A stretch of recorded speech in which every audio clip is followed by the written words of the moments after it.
இந்துவில் first day reporting join பண்ண உடனே 10 மணிக்கு ஜாயின் பண்ணால் 11 மணிக்கு அசைன்மெண்ட் கொடுத்தாங்க. எங்கடானா மார்ச்சரி. முதல்ல எடுத்த உடனே நாங்கள் ஆரம்பிக்கிறது எங்கே வாழ்க்கை முடியுமோ அங்கே தான் ஆரம்பிப்போம். மார்ச்சரியில் போய் யார் யார் இறந்து போயிட்டாங்கன்னு பார்த்து போலீஸ்காரர்கிட்ட போய் கேட்போம். சார் அவர் குப்புசாமி அவர் பஸ் மோதி இறந்துட்டார். A 21-year-old man was today knocked down by bus. He later died in hospital. அவ்வளோதான் 4 லைன் தான் வரும். ஸோ தொழில் ஆரம்பித்ததே மார்ச்சரி தான். வரேன் சார் அப்படின்னு அங்கே போனோம். உடனே அவருக்கு நல்ல பவர் இருக்குது, ஏன்னா கான்சன்ட்ரேட்னால எல்லா இடத்துலையும் பாடியை வை அப்படின்னாரு. இந்த பாடியை ஐடென்டிஃபை பண்ணியாச்சு. அந்த இன்ஸ்பெக்டர், எஸ்பி, டிஎஸ்பி எல்லாம் ஐடென்டிஃபை பண்ணார். அன்ஐடென்டிஃபைடு எதாக இருக்கானார்.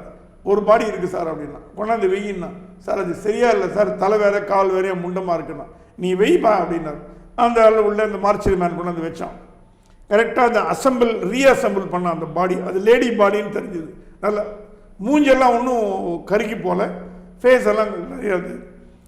என்ன பண்ண அந்த பாடியை வச்சுட்டு ஃபாரன்சிக்கில் அவர் பத்மபூஷன் வாங்கினவர். Great man. அந்த மாதிரி ஒரு மனிதர் வெளிநாட்டில் இருந்தாலும் நோபல் பிரைஸே வந்திருக்கும். நம்மளோட சாபக்கேடு இந்தியாவில் அவருக்கு பத்மபூஷனோட நிறுத்திட்டாங்க. அந்த பெல்ட் எடுறா அப்படின்னாரு. அந்த பெல்ட்டை கரெக்டாக அந்த வெயிட்டில் வச்சார். மெஷர்மெண்ட் பண்ணிட்டான்னார். 5.25 அடி வந்தது. திரும்பி என்னை பார்த்து இட்ஸ் அ பெல்ட் பாம் தான் கீழ் ராஜீவ் காந்தின்னார். ஒரே அடி. அதான் என்ன சார் பெல்ட் பாம்னு புரியலையாடா உனக்கு? பெல்ட்டில் பாம்பு வச்சுருக்கா, அதனால தான் இந்த மாதிரி ஆயிருக்கு. இவன் ஏன் உடம்புல எல்லா பார்ட்டும் இருக்குது, வயிறு மட்டும் இல்லை பார்த்தியா அப்படின்னு கேட்டார். அப்புறம் சொன்னார், அந்த பெல்ட்டில் இருக்கிற அந்த சதை இந்த சதையோட ஒத்து போகிறது. பூத கண்ணாடி வச்சு பார்த்தார். அப்படி நல்ல ஞாபகம் இருக்கு எனக்கு. பூத கண்ணாடி வச்சு பார்த்தார். ஸ்கின் மேட்ச் ஆகுதுரா அப்படின்னாரு. எனக்கு அப்போ ஒன்றும் புரியல, ஏதோ சொல்கிறார் அவர், கேட்டுப்போம் அப்படின்னு. அப்புறம் அந்த பாடியை ஐடென்டிஃபை பண்ணார்.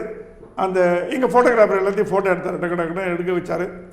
எடுக்க வச்சுட்டு போகலாமா அப்படின்னார். சரி சார்னு நான் காரில் ஏறி வந்துட்டேன்.